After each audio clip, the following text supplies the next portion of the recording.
Apan mga kaigsunan, di nimo mapugngan ang mga tao. Ni samot na gyud nga nailado si Jesus mga kaigsunan. Karon igsoon. Kasagaran gyud sa usa ka lugar nga din adunay tawo nga gikan diha nga nahimong sikat, malipay kini nga barangay. Tanaw ra gud si Manny Pacquiao sa pagpuyo ni Diaz Kibawi tuwa sa suo nga barangay sa bukid. Miadto gyud si Manny Pacquiao sa mong dapit kay didto siya nagdako na itong lugar, didto siya na tao, nang langgi siya dito mais. Perting lipaya sa mga tao. Perting lipaya sa mga tao. Kay gikan guna silang barangay, di ba? Oh. Bisa pa pananglit, mga dagkong tao niya gikan sa imong baryo, pagkadakong kaduganan sa taga-baryo. Proud sila niya na. Panagsun dili ang Nazareth, nga rin si Jesus dito nagdako. Sa Bethlehem siya na tao, apan dito siya nagdako. Naunsa ba mga tao dito? Mga skeptical naman hinoon. Muramag, di noon sila nalipay nga si Jesus, inguna na ang kabantugan. Wala. Ang ilay noon, nagduda sila og ngano nahimo naman ning bantugan ni nga anak raman ni og panday. Unya kining anak og panday nahimong magtutudlo. Kining anak ka panday naghimog mga milagro. Ano na ninyo? Moni ang reaksyon sa mga taga Nazareth. Busa dili nila masabtan. Ngano nga si Jesus na himong magtutudlo o nganong nagbuhat ang mga milagro nga dire man nagikan anak man nagpanday. O tingali igsoon ang mga Hudyo sa Nazareth. Nagsilos ngano nga ang mga milagro didto man hitabo around the lake sa Galilee, ngano nga man mahitabo sa Nazareth. Siguro mo na, mga kaigsunan. Labaw na, nga iyang mga kadugo, daan na niyang gikabangga sa mga panghunahuna. Kaya uban nga yung mga kadugo, dili mo to. Labi na yung si Jesus, ang akong amahan, o akong mga igsoon, sila nga nagatuman sa kasuwan sa akong amahan. So igsoon, kini mo'y nakadugang nga ang mga tao sa Nazareth, medyo di makadawat kang Jesus. Karon igsoon sa Marcos 6:30, dunay gi-insert nga sugilanon kay daw tog sandwich story. Og niini igsoon gipadala ni Jesus ang 12 ka mga apostoles ngadto sa nagkalain-lain nga mga dapit.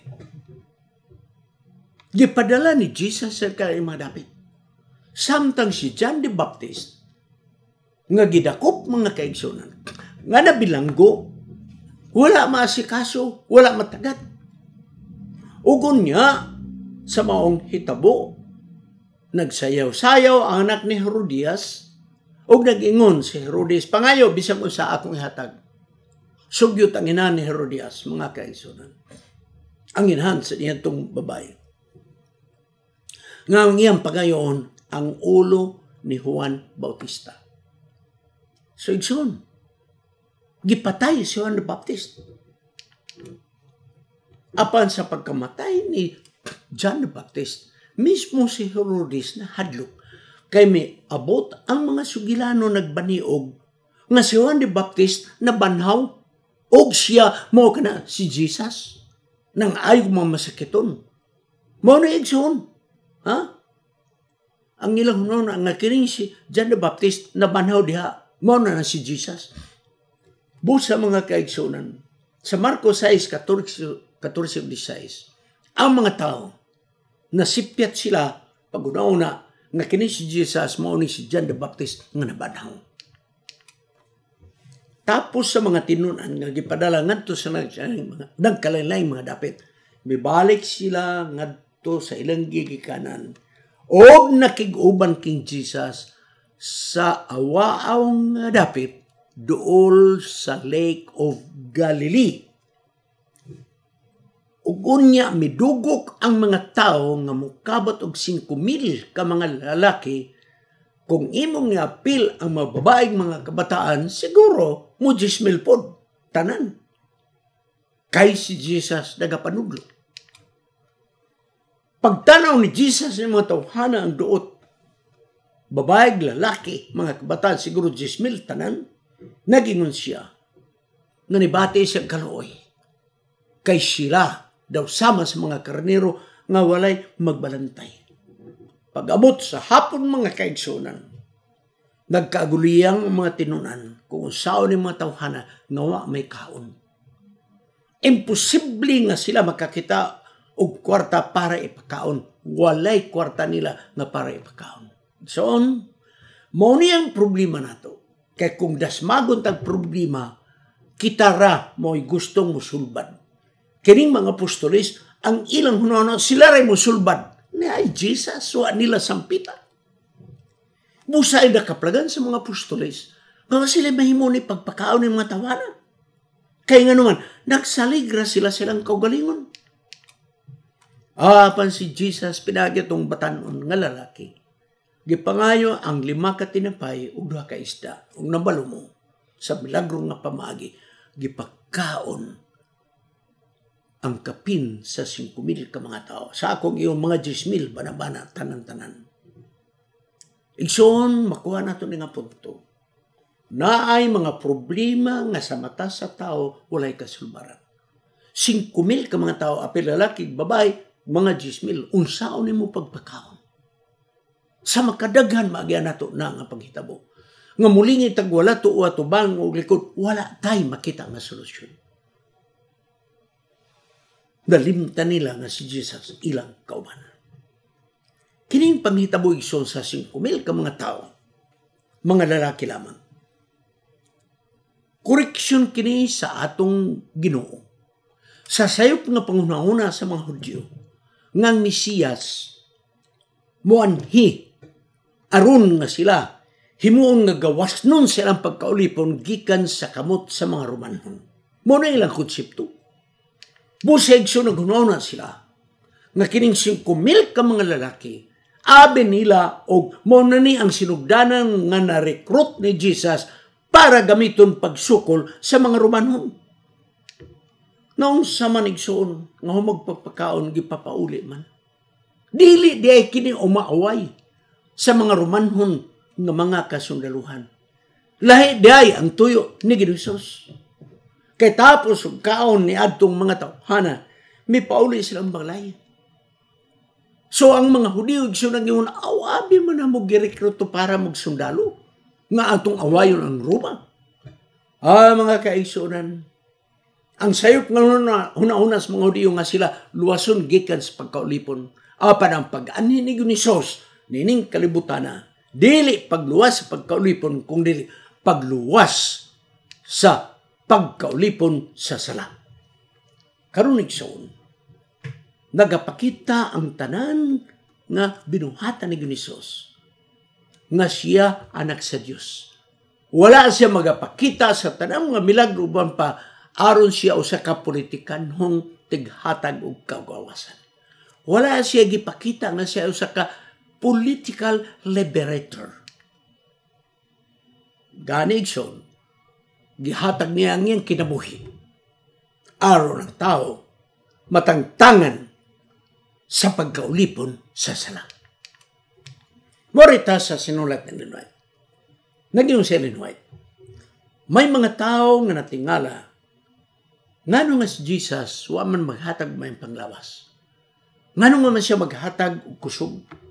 Ngano wala man maghatag og kadato sa mga tao. Ila namang nakita na nga milagro kaya man di ay. Ngano nga man ipanghatag.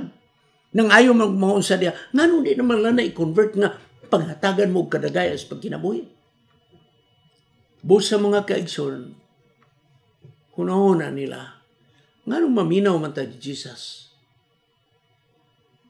Sa unsang paagi nga kita pagaluwason, abi manamo ang kami luwason gikan sa among mga kaaway. Aron hatagan kita og dungog og gahom.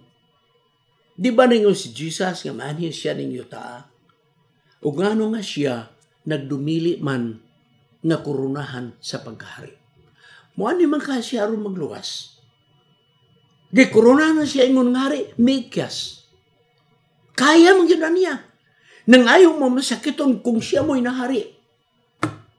Puo ang tanang mga nagdaog-daog sa mga Israelano. Mong mga tao wala makasabot sa katuyuan ni Jesus. Alang kanila o sa ni kamisteryo. Gamhanan man o nganong di magyutaluwason sa atong pagkaulipon. Nagdumili si Jesus nga may mong hari. Ug pinaagi niini ang mga tao ni sabot nga di nila masabtan si Jesus.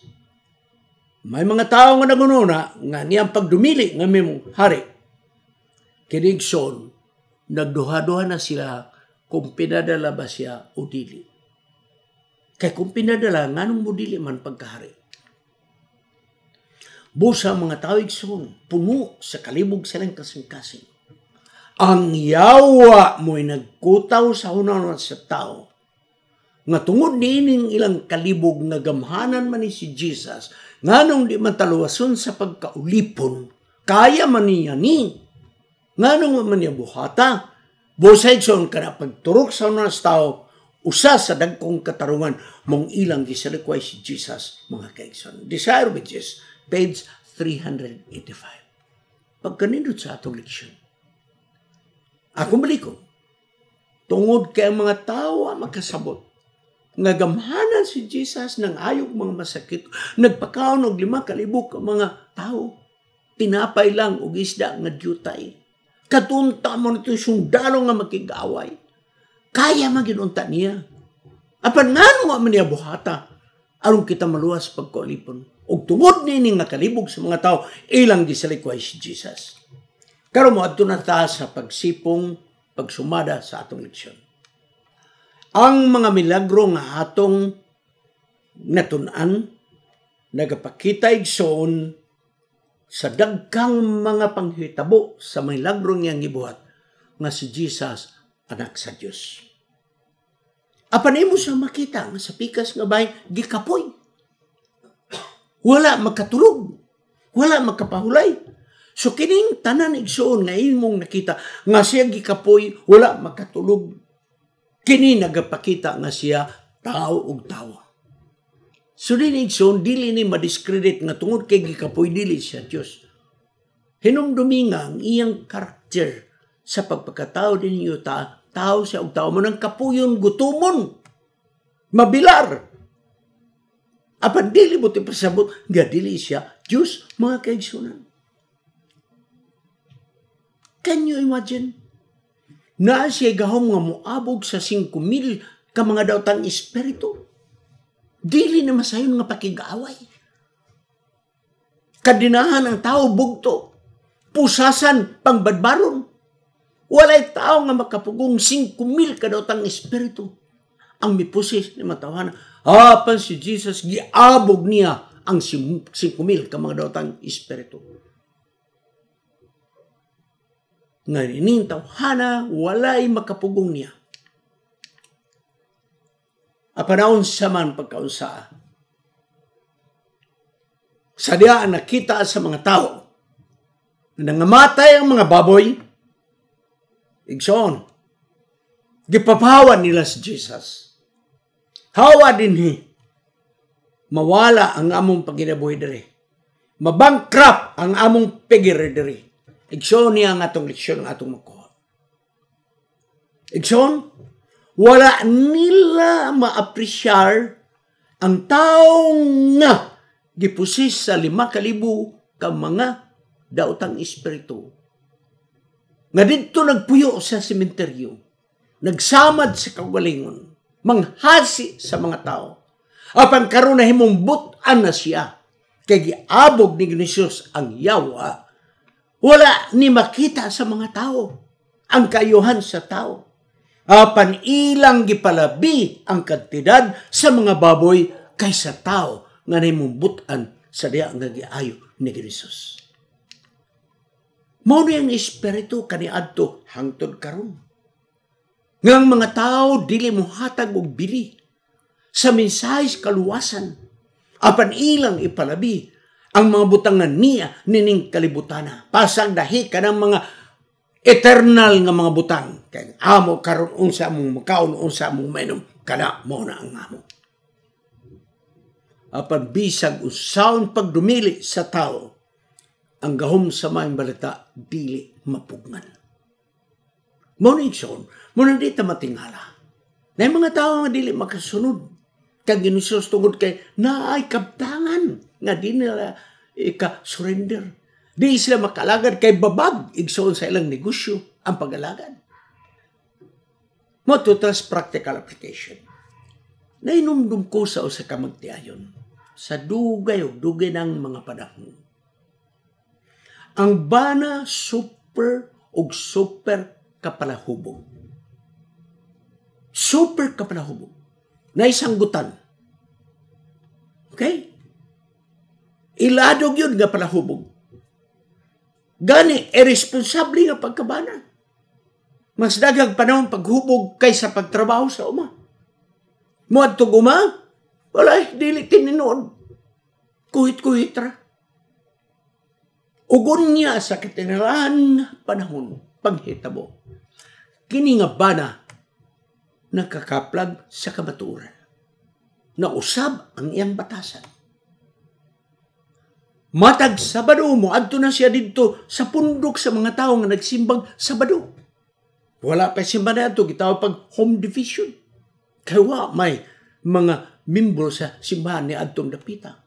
Kada Sabado, kining maumbana, mo adto na dito. O nihunong na pagkapalahubog.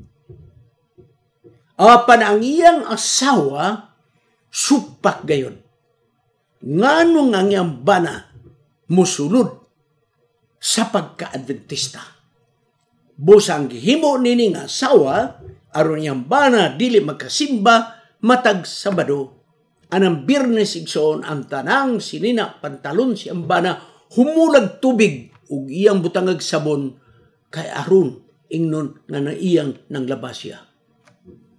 Walay masuot siyang bana. Apan niyang bana igsuki na dutlan sa maayong balita. Ang iyang gamiton, ang iyang sininaog pantalon paingon sa uma. Muadto sa pundok sa mga Adventista nga luoy kay ngayong kemtang mag-uuma ang iyang panagway. Gagwanta ni sa bana. Pagtanaw sa mga asawa nga di yun mapugna ng iyang bana, nagkonfront sila ato bangay. Gini na niya. Nganong musulod man gyud ka nga relihiyon? Ihalas man ang relihiyon. Ingon ang iyang bana, di ka malipay? Nga sukad ko nagkakaplag sa kamatuoran ni ini nga simbahan. Niundang na ko pagkapalahubog. Nagkakita pa ka na ako nga ako nagpalahubog. Naghubog-hubog. Ikson, pabinawa ang tubag sa asawa. Madawat ko ikaw nga palahubog sa bana sa tibok natong barangay. Apan di ka na ako madawat nga usa ka Adventista. Kita mo na Ikson ang tubag sa asawa? Madawat ka na ako nga palahubog. Bahalag magligid-ligid ka magsuka ka na, madawat ka na ko, dugay raman ni, nga akong gagawanta sa imo, kaya man ni nako. Apan di, yun ka na ko madawat, nga mag-Adventista ka. Apan lakturo na itong sugilanon mga kaiksunan. Wala madugay, ang asawa nakabig-usap. Og silang duha, nahimong sakop sa Adventista. Og kini nga sugilanon, nahibalo gyud ako sa sinugdanan paingon sa katapusan kay katong asawa nga nagdumili sa pagdawat sa pagtulunan siyang bana moto nga akong inahan. Og ang palahubog nga nakabig pagka-Adventista maupunto ang akong amahan. Igsoon, ang sinultian sa akong inahan, typical. Madawat ka na ako nga palahubog pero di ka na ako madawat nga Adventista. Mao kini ang kahimtang sa mga tao. Di nila madawat nga ang mga baboy mga matay. Bahala di maulian ka ng tao na nayabag. Bahala pa. Mga kaigsunan, kung unsa nitabo ka ni adto, nagaparayon ka na hangtod karon. Ang milagro igsoon palibot sa Galilea. Dapat untaan na natagdon sa tibok nga mga katawhan. Nga ani ang nakiguban ang anak sa Ginoo sa Diyos. Para mga tao igsoon, lahi ang ilang attitude. Busa, ayaw mong katingala sa magdala kita sa mesas kaluwasan nga mga tao mo sa likway ka nato. magaputas pagtapos. Gamhanan nga Diyos nga naka sa mga langit. Salamat sa gahom sa mayong balita. Nga among nakita, nga bisan ang tao na posis sa 5,000 ka mga daotang espiritu.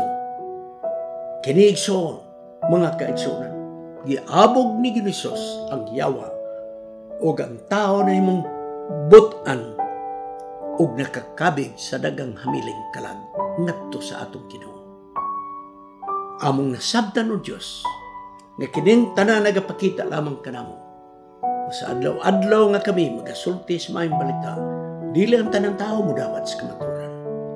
Apan, walay sapayan ini, kami magapadayon tungod kay ang gahom sa mayong balita. Bisag palahubog nga palahubog, mausab ang kasing-kasing sa tao. Kining tanan among pagadawaton sa ngalan ni Jesus manluluwas. Amen. Kining inyong higala, si Pastor Wendell Munggaya Serrano, nga inyong igsoonusab, magkapadasig sa matag sa kaninyo sa pag-like, pag-share, labaw sa tanan sa pag-subscribe sa atong YouTube channel ng pangalan Wendell Munggaya Serrano ug ayaw kalimot sa pag-click sa notification bell hangtod sa sunod nga higayon magkita na usab kita.